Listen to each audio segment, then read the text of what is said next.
51절에서 52절 다 같이 읽겠습니다. 이 모든 것을 깨달았느냐 하시니 대답하되 그러하오이다.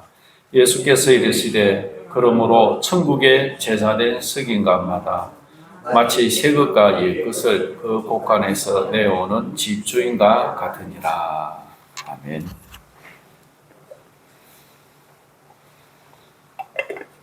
오늘 제목은 천국의 제자된 서기관과 그리스도의 주권입니다. 마태복음 5장 52절을 직역을 해보면, 의역을 하지 않고 지역을 하면 이렇습니다. 그러므로 천국에 대하여 제자가 된 모든 서기관은 마치 자기 보물 창고에서 새 것과 옛 것을 끝내오는 집주인과 같다. 여러분, 이 말씀 보니까 무슨 말인지 이해가 좀 어렵죠, 그죠? 이해하기가 좀 어렵습니다. 그래서 이 말씀, 무슨 말씀인지 한번 잘 보겠습니다. 일단 서기관이 뭐냐 하면 그 당시에 서기관은 율법학자입니다. 그레마테우스에서 율법학자고 역할은 성경을 필사하고 보존합니다. 옛날에는 인쇄기가 없잖아요, 그죠? 복사기랑 인쇄기가 없어서 성경을 일일이 손으로 다 적어야 됩니다. 그런데 그 성경을 적는 사람은 공부를 잘 해야 되겠죠, 그죠? 성경을 조금이라도 틀리면 안 되잖아요. 그래서 주로 이제 그 왕의 서기관, 왕에 가는 이 길을 적는 이런 사람들이 이런 서기관 역할을 겸했대요. 그래서 정확하게 잘 옮기도록. 그래서 성경을 필사하다 보니까 성경을 늘 읽게 되잖아요, 그죠? 그러니까 잘 읽게 되고 성경에 대해서 해박한 지식을 가지다 보니까 성경을 해석을 하고 적용을 하고 사람들에게 교육을 시켜주는, 그러니까 율법 선생이었습니다, 서기관들이. 그런데 문제점이 뭔가 하니까 전통과 규례에 집착을 하더라는 거죠. 그러니까 성경에 나오는 전통 말고 이 성경을 더 잘 지키기 위해서 나름대로 또 이 규례를 많이 만들었어요. 그래서 예를 들어서 안식일에 아무 일도 하지 마라 하고 했는데 그럼 일이 뭐냐는 거죠, 일이. 그래서 일이 물건을 들고 가면 일이다. 그 안식일에 물건을 들고 가지 마라. 그 다음에 안식일에 뭐 몇 킬로 이상은 걸어가면 안 된다. 그 다음에 안식일에 또 뭐 이렇게 밥을 하면 안 된다. 그러니까 밥을 미리 해놔야지. 이런 걸 많이 만드는 거예요. 그래서 오히려 이런 규례의 전통에 너무 집착해가지고 율법의 본래의 정신을 이렇게 망각하게 되는 거죠. 안식일의 본래의 의도가 무엇이냐면 안식이잖아요, 그죠? 그래서 안식일에 예수님은 병을 고쳐주셔서 그들이 안식을 누리도록 하는데 율법학자들은 안식일에 병을 고치는 일을 하면 안 된다는 거예요. 딱 예수님과 부딪히죠, 그죠? 그래서 종종 위선과 자기의에 빠집니다. 그러다 우리는 율법을 잘 지키는데 저 사람들은 율법을 안 지키는구나, 죄인들 하고서 죄인들과는 거리를 두고 그래서 위선에 빠지죠. 이런 사람들이 이제 또 더 늘어나는데 바리새인들, 그죠? 또 사두개인들. 그래서 예수님은 이들을 위선자라고, 외식하는 자라고 했죠. 그런데 이들이 성경을 많이 알았는데 뭐가 약했냐면 성경을 해석하는 능력이 부족했어요. 그러니까 이 성경을 통해 하나님이 본래 말씀하고자 하는 본래의 의미를 찾아야 되는데 문자에 매여 있는 거예요, 문자에. 그래서 예를 들어서 안식일도 하나님이 안식일을 주신 목적은 뭐였습니까? 안식을 누리라는 거예요. 하나님 안에서 안식을 누리는 거예요.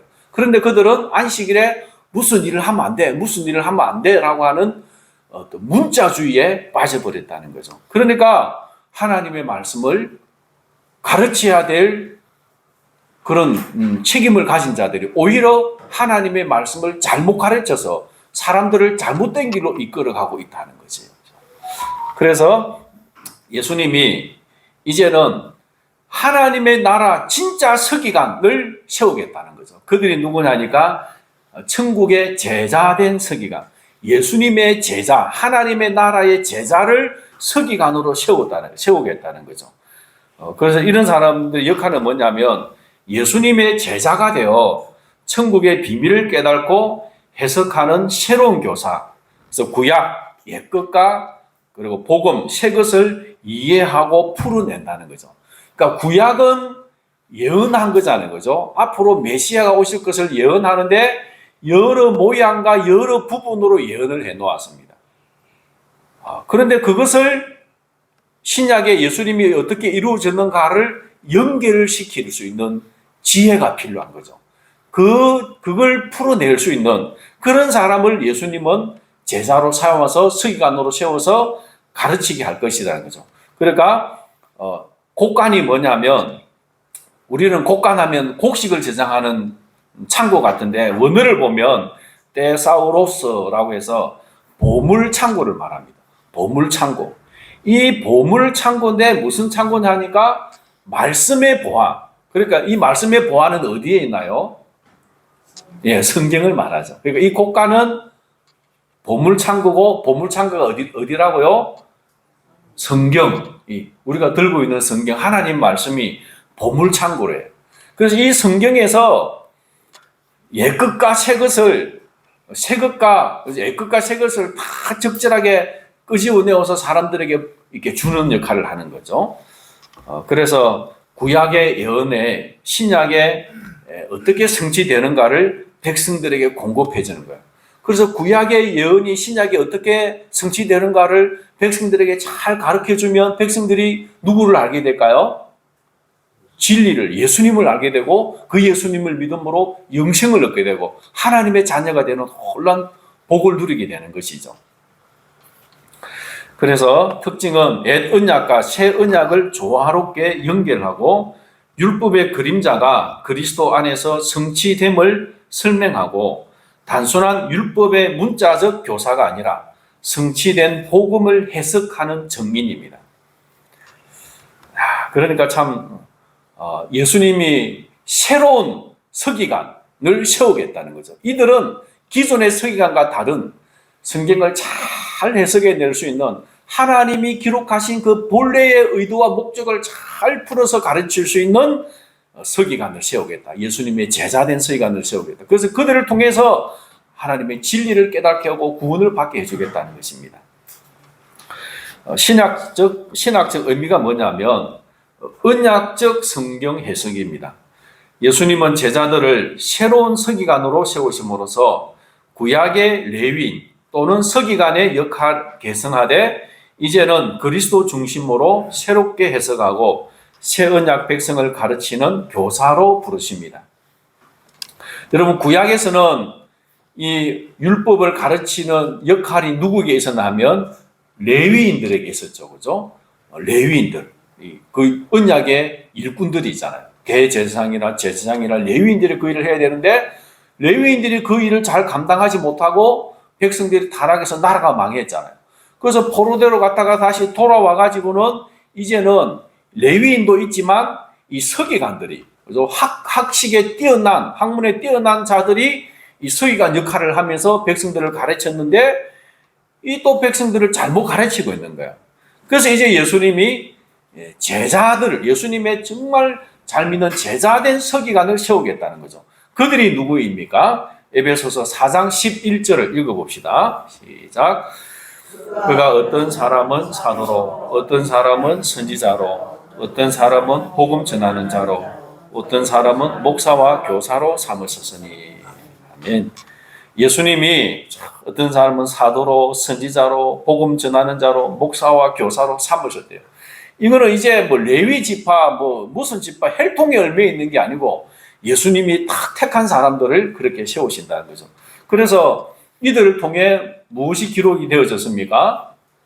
신약 성경이 기록이 되어졌는 거예요. 마태, 마가, 누가, 요한, 사도행전 이런 신약의 27권의 성경이 쫙 기록이 되어졌고 그 중에 또 많이 기록한 사람이 사도 바울이에요. 그죠? 바울이.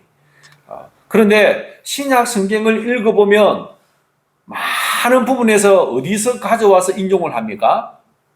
구약에서 가져오잖아요. 그죠? 그래서 신약 성경의 저자들은 구약 성경이 어떻게 성취되어지는가를 증명해내는 거예요. 예수님에게 통해 증명. 그러니까 옛것과 새것을 가지고 백성들에게 하나님 말씀을 가르쳐주는 역할을 한 거예요. 그래서 신약 성경을 읽어보면요, 구약을 인용을 해서 해석을 하고 있는 게 많이 나옵니다. 이 해석을 무슨 해석이라고 하냐면 언약적 성경 해석이라는 거예요. 구약의 언약이 신약에서 어떻게 성취되는가를 말씀해 주는 것이죠. 그러니까 성경 해석을 어떤 관점으로 해석해야 되냐면 언약적인 성경 해석을 해야 됩니다. 언약적인 관점에서.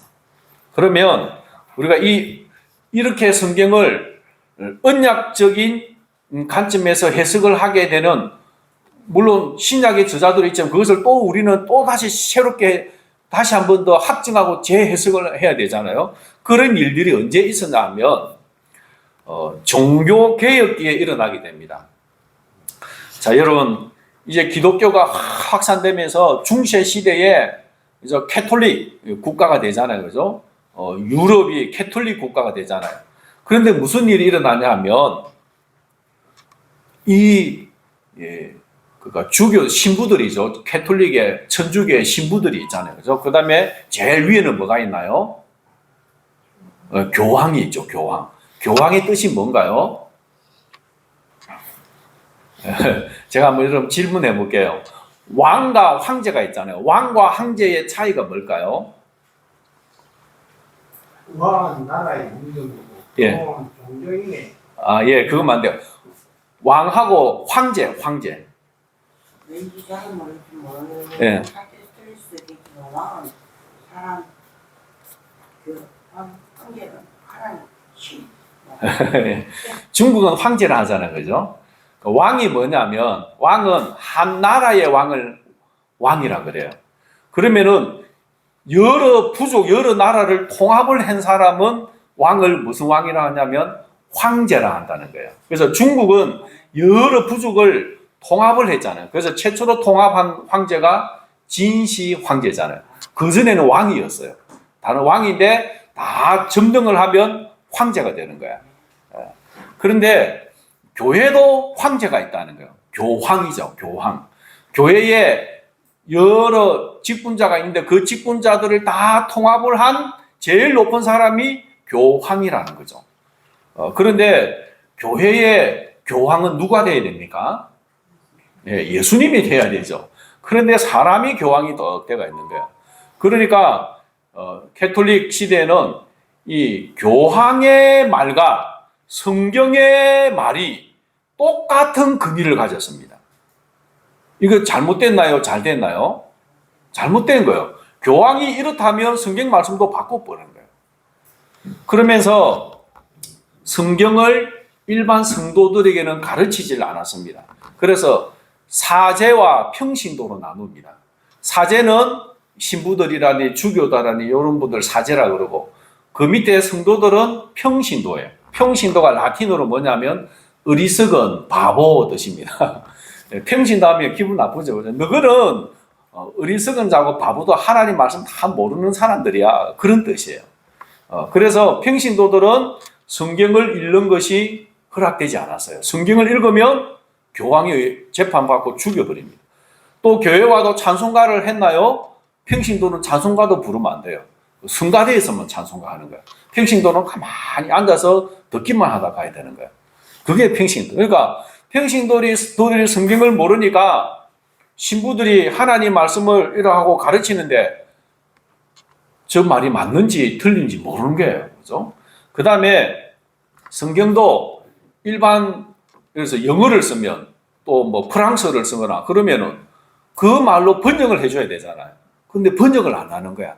무슨 말로 쓰냐면 고대 로마를 라틴어라 그래요. 로마는 이미 망했으니까 라틴어는 고가 되었어. 죽어버린, 안 쓰는 언어예요. 근데 그 말로 라틴어로 기록된 성경만 있는 거예요.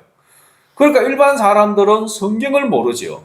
그 다음에 신부들도 자기가 신부가 되려면 이제 돈을 많이 주면, 교황은 베드로 성당을 짓기 위해서 돈을 벌려고 이 직분을 돈을 주고 직분을 준 거예요. 그러니까 돈 있는 사람은 내가 한번 신부 한번 돼볼까 해가지고 돈 많이 주면 신부 자격이 얻는 거예요. 목사가 되려면 신학교를 나와야 되잖아요. 그죠? 열심히 공부를 해야 될 수 있는데 그거 없이 그냥 돼. 그러니까 라틴어를 모르고 성경을 모르고 신부가 되어 있는 거예요. 그래가지고 사람들을 가르치니까 이상한 소리를 하는 거예요. 이상한 소리를. 전혀 성경이 아닌 말을 하는 거예요. 그러니까 교회가 얼마나 타락을 했냐면요. 여러분 천국 가고 싶나요? 그럼 성도들이 다 예 하겠죠. 아멘 하겠죠. 그러면 헌금을 이 헌금함에 넣으세요. 헌금이 땡그랑 하고 떨어지는 소리가 들리면 여러분의 부모가 죽어서 아마 지옥에 가 있으면 그 땡그랑 하는 소리가 들리면 연옥으로 갔다가 또 연옥에서 또 땡그랑 하고 동 넣는 소리가 들리면 천국으로 옮겨갑니다. 성도들이 아멘 하고 헌금을 많이 넣는 거예요. 그죠? 교회 헌금을 많이 들어오는데 그게 올바른 복음입니까? 사람들이 성경을 모르니까 저 말이 맞는지 틀린지를 모르는 거예요. 그래서 그 중에 이제 루트가 있잖아요. 독일의 루트가, 이 루트는 신부였어요. 그리고 신부인데도 이분은 FM의 신부로 공부를 많이 한 분이에요. 그러니까 성경을 원어로 헬라와 히브리어로 읽을 줄 아는 능력이 있는 사람이죠. 이분이 성경을 보니까 지금 천주교는 캐톨릭은 완전히 이거 사이비인 거예요, 사이비. 그래서 잘못된 걸 95개를 적었어요. 그래가지고 비텐베르그 성당의 문에다가 딱 붙이고 누구든지 이 일에 대해서 나하고 논쟁을 하자는 그것이 시발점이 돼가지고 종교개혁이 일어난 거예요. 종교개혁. 그래서 루터가 독일의 종교개혁을 일으키고 그 다음에 대표적인 사람이 칼빈이에요. 근데 루터는 종교개혁을 하면서 뭘 잘했냐면 독일어로 성경을 번역을 했습니다. 라틴어로 되어 있는 걸 독일어로 성경을 번역을 하니까 일반 사람들이 독일어로 성경을 읽으니까 성경을 깨닫게 되잖아요. 그러니까 불길같이 확 개신교로 돌아오게 됩니다. 그 다음에 칼빈은 뭘 했냐면 성경을 주석을 했습니다. 창세기부터 요한계시록만 빼고 주석을 다 했어요. 그래서 성경을 해석하는 걸 했는데 이 주석이 너무너무 탁월한 거예요. 왜 탁월하냐면 제가 읽어보면 루터 칼빈이 성경으로 돌아가면서 언약 개념을 다시 회복합니다. 그래서 칼빈은 성경 전체를 언약의 통일성 속에서 읽게 됩니다. 그러니까 구약과 신약을 언약의 관점에서 성경을 해석을 하고 주석을 낸 거예요. 그 칼빈의 주석이 너무 탁월하고 위대한 거예요. 그래서 이 칼빈을 통해 생겨난 교파가 무슨 교파냐면 우리 장로교예요. 장로교. 그래서 장로교는 또 개혁주의라 그래요. 개혁주의가 뭐냐면 성경을 언약의 관점으로 읽는 학파를 개혁주의 학파라는 거예요. 그래서 우리 교회도 장로교고 개혁주의입니다. 개혁주의. 그래서 제가 설교하는 방식도 이 칼빈의 성경 해석의 방식을 따르고 있는 겁니다. 그러다가 이제 언약적인 성경을 읽는 방법이 이렇게 칼빈을 통해서 정착이 되고, 그리고 개혁파 정통주의 시대가 옵니다. 17세기에 언약이라는 용어가 본격적으로 신학의 중심 개념으로 자리 잡은 시기죠. 그래서 스코틀랜드, 잉글랜드 개혁교회가 언약을 교회와 국가적 신앙 고백의 핵심으로 사용합니다. 자, 스코틀랜드는 존 낙스라고 하는 분이 종교교육을 일으켜가지고 이 존 낙스가 이제 칼빈에게 신학을 배우죠. 그래서 스코틀랜드를 장로교로 만들어버립니다. 이 메리 여왕이 스코틀랜드를 다스리는데 엄청난 전쟁을 통해서 스코틀랜드가 성공을 하죠. 장로교가 됩니다. 그리고 잉글랜드의 개혁교회, 잉글랜드는 청교도들이죠. 그들이 이제 언약을 교회와 국가적 신앙 고백의 핵심으로 삼습니다. 근데 이것이 이제 성경에서 언약을 그 원리를 그대로 가져와서 우리의 교회의 머리는 그리스도이시다. 그래서 그리스도에게 우리는 복종한다. 그거예요. 왕이 아니라 그리스도가 우리의 머리다. 그것이 바로 언약 개념입니다. 그리고 다섯 번째는 이제 스코틀랜드 언약도들의 역사인데, 이 스코틀랜드 언약도들의 역사를 잘 이해를 하면 오늘 우리 장로교의 역사, 그리고 우리가 전 세계가 누리고 있는 자유민주주의 있죠, 그죠? 왜 어떻게 옛날에는 왕이 다스리는 시대였는데 지금은 대통령이나 의원 내각제, 법을 세워가지고 국민이 주권이 된 이 시대가 되었을까를 이해할 수 있는 게 이 스코틀랜드 언약도들을 알아야 됩니다. 왜냐하면 이들을 통해서 이 자유민주주의 제도가 왔기 때문입니다. 17세기 스코틀랜드에서 신앙의 자유를 지키기 위해 국왕과 국교회 제도에 저항했던 개혁신앙인들의 이야기입니다. 국왕과 국교회는 뭐냐면 이제 영국 같은 경우는 성공회죠. 성공회에 저항을 했던 개혁신앙인들의 이야기입니다. 자, 첫 번째로 제임스, 스코틀랜드에서는 6세고 영국에서는 1세입니다. 본래 제임스가 스코틀랜드에서 왕으로서 제임스 6세로 다스렸는데 영국에서 그 여왕이 결혼을 안 하고 자식이 없어 죽어버리니까 그 조카인 제임스 6세가 영국에 와서 왕으로 다스리는 거예요. 그래서 제임스 1세로 다스립니다. 그러니까 제임스가 영국에서도 왕이고 스코틀랜드에서도 왕이고, 그렇죠? 그런데 본래 스코틀랜드에 있을 때는 장로교로 했는데 영국으로 가다 보니까 영국에는 성공회가 있는 거예요. 그리고 제임스가 영국에서 다스리다 보니까 스코틀랜드에 자주 못 가요. 어디 6년에 한 번씩 가고 가는 거야. 그러다 보니까 왕이 멀리 있으니까 스코틀랜드 사람들이 왕의 말을 잘 안 듣겠죠, 그죠? 그래서 스코틀랜드를 특별히 장로교는 이 그리스도가 왕이다는 이 개념이 굉장히 강하고 이 교회의 회의를 통해서 결정을 하는 거예요. 왕의 명령이 아니라. 그러니까 제임스가 왕권을 강화하기 위해서 스코틀랜드의 주교제를 부하는, 쉽게 말하면 감독제, 감독을 세워라. 장로교를 하지 말고 감독제를 해라. 그리고 그 감독은 나의 행정관이 되라는 거죠. 왕의 행정관. 그러니까 왕의 행정관이 스코틀랜드 교회의 감독이 되면 그 스코틀랜드 교회는 당연히 자기 밑에 오겠죠. 그죠? 그러니까 여러분 교회하면 우리나라식으로 이렇게 생각하면 안 되고 그 당시 스코틀랜드는 거의 100%가 기독교인이에요. 그러니까 교회를 장악하면 그 나라 전체를 장악을 하는 거라니까요. 그래서 스코틀랜드를 장로교가 아니고 주교조로 바꾸려고 하는 거예요. 그리고 1611년도에 킹 제임스 성경을 번역을 합니다. 그전에는 칼빈이 성경을 번역을 했는데 그걸 제네바 성경이라고 그래요. 그 제네바 성경에 칼빈이 주석을 달았는데 왕도 하나님의 말씀에 어긋나면 백성들이 그 왕에게 저항을 할 수 있다라고 주석을 다른 거예요. 그런데 제임스 왕이 보니까 이 전부 다 제네바 성경을 읽고 그 주석에 왕에게 저항할 수 있다고 하니까 이 막 왕권의 도전을 받잖아요. 그러니까 그거 못 읽게 하기 위해서 1611년도에 이제 수백 명의 학자들을 모아가지고 성경을 번역을 하게 합니다. 킹 제임스 성경이죠, 그게. 거기에서 각주를 다지 않고 성경을 번역해서 이제 이 성경만 읽어라 그런 거예요. 오늘날도 킹 제임스 성경만을 읽는 사람들이 있죠, 그죠? 그 결과 스코틀랜드 장로 교회들이 저항을 하게 됩니다. 우리는 그렇게 못한다, 그죠? 우리는 교회의 머리는 그리스도이시지 왕이 우리의 머리가 될 수 없다. 불복종을 하게 되죠. 그러면서 갈등이 일어나게 됩니다. 그리고 제임스의 아들 찰스 1세가 왕이 됩니다. 그러면 이 찰스 1세도 성공의 식으로 예전과 예배서를 강제하려고 합니다.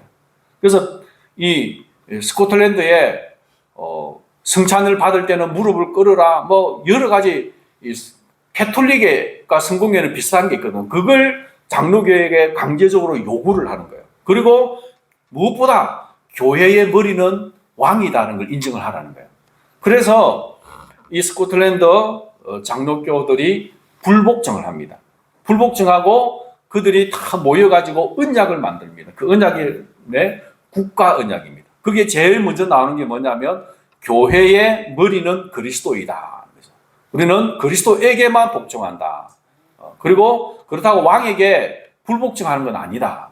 그러나 이제 하나님 말씀에 어긋나는 것에 대해서 왕에게는 복종할 수 없다. 그런 내용들이에요. 그걸 가지고 거의 대부분의 스코틀랜드 사람들이 서약을 합니다. 어떤 분들은 너무 감격스러워서 손을 칼로 베어가지고 피로서 서약을 자기 이름을 적었대요. 우리는 목숨을 걸고 그리스도의 머리 되심을 이제 맹세합니다 하는 거예요. 그렇게 해서 이제 국가 언약이 세워집니다. 왕의 종교 정책을 거부하고 스코틀랜드 내부에서 우리는 장로교 신앙을 끝까지 지킨다는 맹세를 합니다. 이들 선명자들을 바로 언약도들이라고 하는, 언약도 한번 따라해 봅시다. 언약도. 그래서 스코틀랜드 언약도 하면 굉장히 중요합니다. 그러다가 이제 그 찰스 1세가 더 강력하게 밀어붙이는 거예요.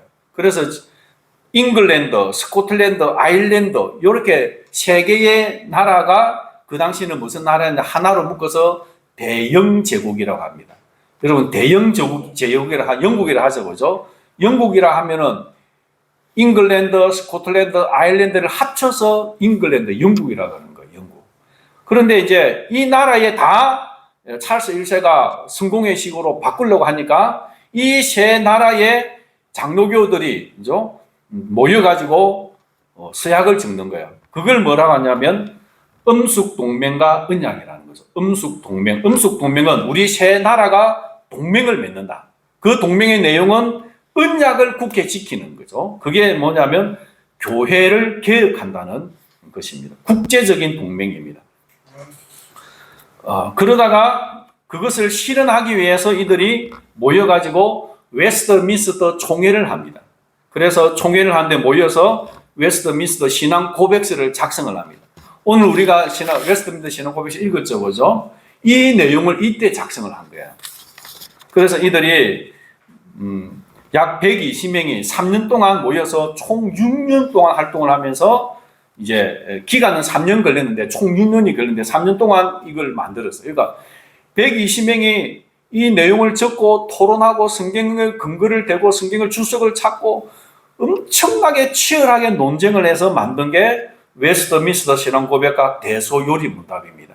그래서 이걸 왜 만드느냐 하면 국가 언약, 국민 언약과 또 음숙 동맹과 언약, 이 스코틀랜드와 잉글랜드, 아일랜드 이 나라가 이 계획주의 신앙을 지키고 보존하고 유지하기 위해서 어떻게 할 것인가를 구체화시킨 것이 웨스트민스터 신앙 고백서 및 대소요리 문답이라는 거죠.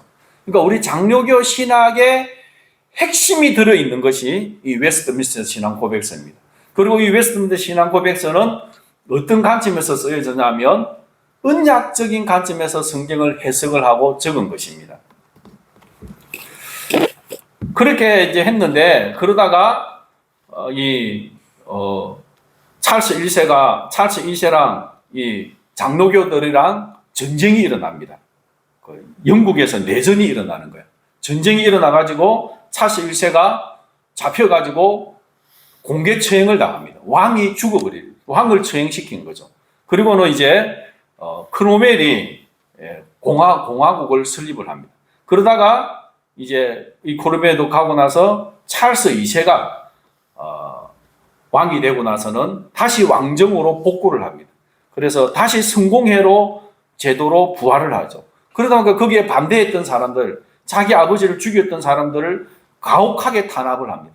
많은 목사들이 추방당하고 성도들이 감옥을 가고 사형을 합니다.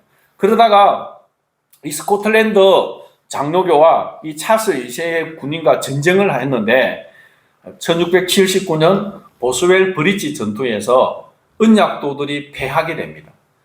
그리고 언약도들이 대량 학살을 당하고 체포당하고 감옥에 갇힌데 그 감옥이 어디냐면 지붕 없는 감옥이에요. 그 지붕 없는 감옥이 뭐냐면 에드브런의 그레이스 프라이스 교회, 그 교회인데 거기에 교회에 있는 공동묘지가 있는 거예요. 공동묘지. 여러분 공동묘지에 울타리를 지났잖아요, 그죠? 거기에 1,200명을 수용을 했습니다. 그러니까 거기에 가둬놓고 있는 거예요. 비가 오면 비를 맞고 추위에는 추위에 떨고 더위에는 더위에. 거기서 몇 달간 갇혀 있으면서 수백 명이 질병과 굶주림으로 사망하게 됩니다. 그리고 살아남은 소수는 노예로 팔려가다가 파도가 또 파도에 입서 배가 침몰해서 많은 사람이 죽게 됩니다. 이것이 지붕 없는 감옥이라고 하는 유명한 그런 일입니다. 그러다가 이제 찰스 2세가 죽고 나서 그의 동생 제임스 2세가 왕이 되는데 이 제임스 2세도 대단히 많이 청교도들이나 또 장로교들을 학살을 합니다. 이 시대를 킬링 타임즈의 절정에 도달하게 됩니다. 그러다가 이제 또 전쟁을 하게 되고 그러면서 제임스 2세는 도망을 가게 되고 그러면서 청교도들이 이제 전쟁에서 승리하게 되면서 1688년 명예혁명이 된 거죠. 명예혁명이라는 것은 혁명을 피 흘림 없이 성공적으로 이뤘다고 해서 명예혁명이 됩니다. 그리고 왕이 교체가 됩니다. 그리고 1689년에 근리장전을 하는데 이것이 되게 중요합니다. 이 근리장전의 내용이 뭐냐면 왕권은 법 위에 있지 않다라고 하는 거예요. 왕은 법 위에 있지 않다. 이것이 뭐냐면 입헌 군주제의 기초입니다. 여러분 과거에는 왕이 곧 뭐였나요? 왕이 곧 법이었습니다. 왕의 말이 법이에요. 왕이 죽이면 죽는 거고 살리면 사는 겁니다. 그런데 입헌 군주제의 내용이 뭐냐면 그게 아니라는 거예요. 법이 왕이라는 거예요. 왕도 법에 따라 다스려야 된다는 겁니다. 그래서 이 입헌 군주제가 기초가 되고 이것이 지금 나온 게 뭐냐면 민주주의라는 거죠. 주권이 국민에게 있다는 거죠. 그래서 대통령제도, 의원 내각제도 다 헌법에 기초하잖아요. 대통령도 법을 어기면 안 되는 거예요. 국회의원도 법을 어기면 안 되고 누구든지 법 위에 있을 수 없는 거예요. 법은 만인에게 평등하고 법에 복종해야 되는 겁니다. 이것이 근리장전의 내용이었고 이 근리장전을 통해서 지금 우리가 누리는 자유민주주의 제도가 들어오게 됐다는 것입니다. 그래서 여러분 공산국가에서는 이런 게 없죠. 그죠? 공산국가에서는 당이 그냥 법을 마음대로 고치잖아요. 그러니까 자기들의 이익과 권리를 위해서 법을 바꾸어서 마음대로 법을 바꾸는 사람은 그건 법을 이용해서 자기가 왕인 거예요. 그러나 법 앞에 모두가 평등하고 복종하면 법이 왕이 되는 거죠. 그래서 이 신앙의 자유를 지키기 위해 목숨 걸고 싸운 사람에 의해서 근리장전이 생기게 되고 이 근리장전의 기초에서 지금 우리가 누리고 있는 입헌 군주제, 자유민주주의 제도가 들어오게 됐다는 것입니다.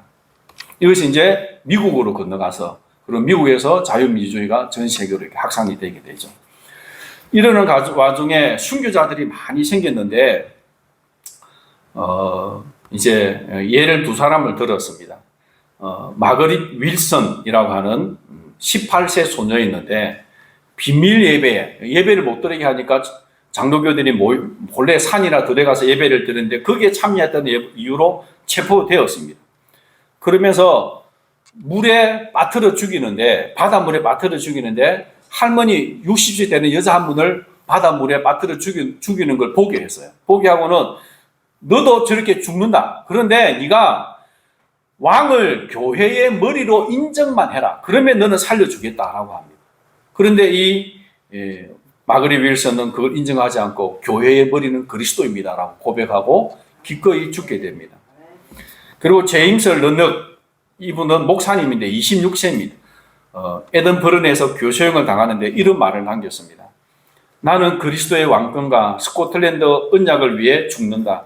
예수는 주시며 그분의 진리는 결코 쇠하지 않는다. 그 말을 하고 죽었습니다. 많은 이들이 살 수 있는 길이 있었습니다. 그냥 죽이지 않았어요.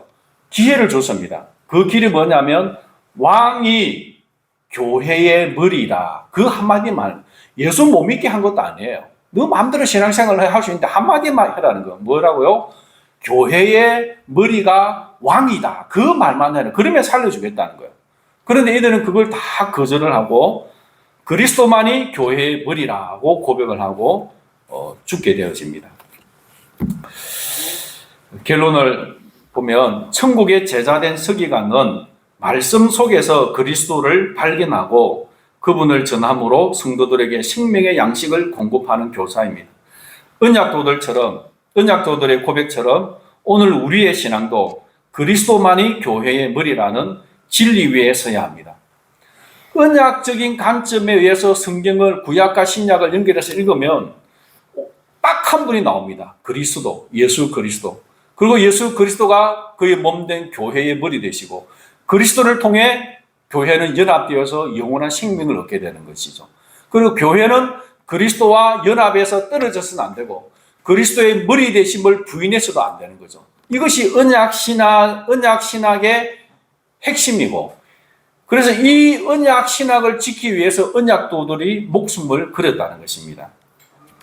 오늘 적용을 한번 보면 개인 적용입니다. 성경을 단순한 지식으로 머리에 담는 데 그치지 않고 삶의 자리에서 풀어내야 합니다. 여러분, 어떻게 우리가 삶의 자리에서 성경을 풀어낼 수 있나요? 언약을 준수하면 됩니다. 언약을 지키면 되는 거예요. 하나님이 우리에게 주신 언약의 내용들이 뭐가 있나요? 제일 큰 것은 예수 그리스도에 대한 고백이고, 그 다음에 부부관계도 언약이잖아요. 그래서 언약으로 부부관계 되었잖아요. 그 부부관계를 잘 지켜야 되는 거예요. 음행을 하면 안 되고. 그 다음에 교회에 대한 언약관계가 있는 거예요. 주일 성수라든지 11조라든지 헌금이라든지 이런 언약관계가 있는 거예요. 그리고 국가에 대해서. 그래서 여러분, 언약을 그 어떤 위기를 모면하기 위해서 언약을 어기면 순간적으로는 잘 되는 것 같지만 결국은 하나님의 심판을 받을 수밖에 없습니다. 그러나 이 언약을 지키기 위해서 내 목숨을 걸고 내가 망하더라도, 내가 죽더라도, 내가 손해를 보더라도 하나님이 주신 이 언약을 지키기 위해서 내가 죽겠다라고 각오하면 하나님이 그 영혼들에게 놀라운 축복을 주실 것입니다. 교회의 적용입니다. 그리스도 중심으로 성경 전체를 해석하여 성도들에게 영적 양식을 공급하는 서기가 되어야 합니다.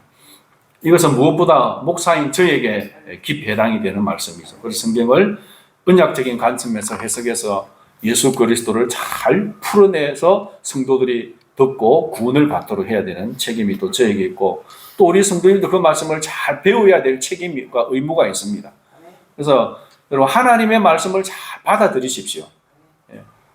하나님의 말씀을 잘 받아들이고 거기에 내가 마음을 합하고 열심을 내야 됩니다. 그 다음에 역사적 조용은 언약도도의 신앙을 본받아 세상 권력, 제도, 풍조에 흔들리지 않고 오직 말씀의 근위와 그리스도의 주권을 붙들어야 됩니다. 이 시대는 계속해서 우리로 하여금 하나님의 말씀을 부인하도록 만듭니다. 그러나 우리는 하나님의 말씀에 허락하지 않는 것은 목숨을 걸고 지켜내야 됩니다. 아멘이십니까? 그것이 우리의 신앙입니다. 여러분, 장로교의 신앙의 핵심이 뭐냐면 하나님 믿어서 이 상의 물질에 복받고 행복하고 잘 사는 것, 그게 우리 장로교의 신앙이 아니에요. 장로교의 신앙은 이 땅에서 하나님이 주신 언약을 지키기 위해서 내 목숨을 버리는 것, 그게 우리 장로교의 신앙입니다. 예수님께서도 아무든지 나를 따라오려거든 자기를 부인하고 날마다 제 십자가를 지고 나를 따를 것이라고 했잖아요. 그죠? 그러다 보면 때로는 고난도 오고 또 하나님 복 주실 때는 복도 누리고, 요업처럼 고난이 오면 주신 자도 여호와시오 취하신 자도 여호와시오니 여호와 이름이 영광을 받으실지니 하고 여호와를 경외하는 신앙으로만 걸어가는 것입니다.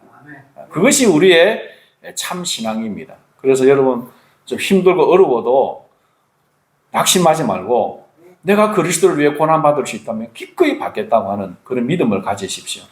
하나님이 우리에게 은혜를 주신 것은 그를 믿을 뿐만 아니라 그를 위해 고난도 받게 하기 위함이라고 했습니다. 그 고난이 뭐겠습니까? 하나님의 언약의 말씀을 지키기 위해서 받는 고난이죠. 그래서 여러분, 하나님의 언약에 충실한 사람이 되십시오. 언약을 어기는 것, 하나님이 제일 싫어합니다. 하나님은 거짓말 못 하신다고 하잖아요. 그죠?